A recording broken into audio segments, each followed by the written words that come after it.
My work allows me to meet a lot of successful entrepreneurs. During last 1 year, I've been very lucky to have met Vijay Shekhar Sharma, founder of Paytm, and Sri Harsha Majety, founder of Swiggy. These two gentlemen have really taken their company to a level where every young youth of the country admires them and wants to use their services. Talking to these successful entrepreneurs gives us a lot of insight into their life and tells us that there are so many things that we should take from them to make our business venture successful.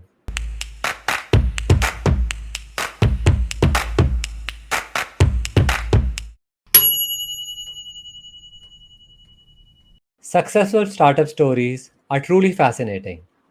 They appeal to everyone's idea of a dream life. What these two gentlemen and a lot of other successful entrepreneurs have done, there is so much that we can learn from them. It is not only about money, it is not only about affluence, but there are so many other things that they practice in their day to day lives which could be very useful for all of us. Today, I am going to talk about three critical characteristics of almost every successful entrepreneur. One of the biggest qualities that I found amongst all these successful entrepreneurs is they are not at all affected by the affluence around them. They do not care about all the wealth around them. They are simply interested in doing what they love. They do not want to be known as businessmen, but they want to be known as successful, innovating entrepreneurs. These entrepreneurs focus solely on their work and how well their business is able to satisfy their customers.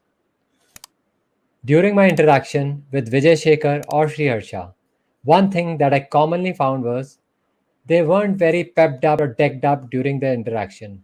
They did not care about how they looked. They were just okay, simply dressed, but they were so passionate and enthusiastic about their business that clearly shows that you have to love what you do.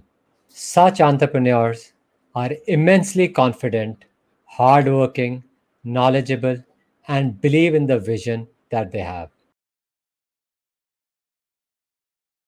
For any business to succeed, it is important to identify the entry point, the point wherein you will enter the market.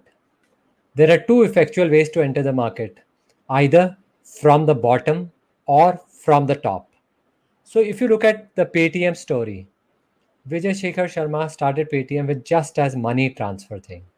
It was a wallet where you could transfer money from one account to another account. And now he has moved to all the possible services in the financial sector. In fact, not only that, he's providing e commerce also. Let me quickly take you through the entry point strategy and internationally how people have done it.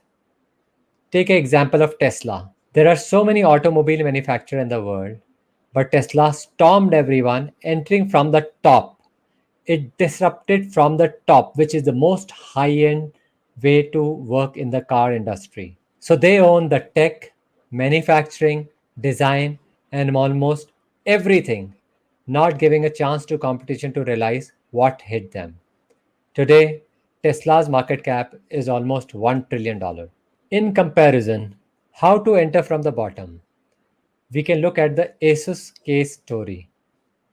Asus used to be supplier to Dell computers, and slowly it got all the technology that Dell had, and eventually Asus is now as big as Dell. This multinational hardware and electronic company grew their business from basics, ensuring that they had mastered each level before proceeding to the next, thus making sure that they had excellent hold over the market.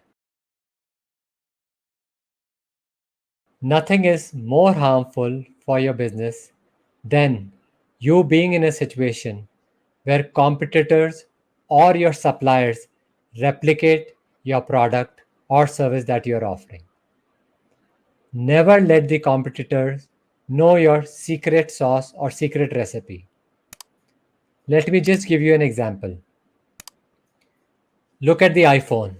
Everything is almost made in China, but their process and operating system is governed from US. Apple does not outsource the core thing that they have. That is the reason Apple is still up at number 1 in the mobile phone industry. The mobile phone or the cell phone market being such a competitive landscape, cell phones coming across the globe, Apple still has maintained its competitive edge and is doing phenomenally well. Let me boost that with another example. Everyone knows what Maggi is.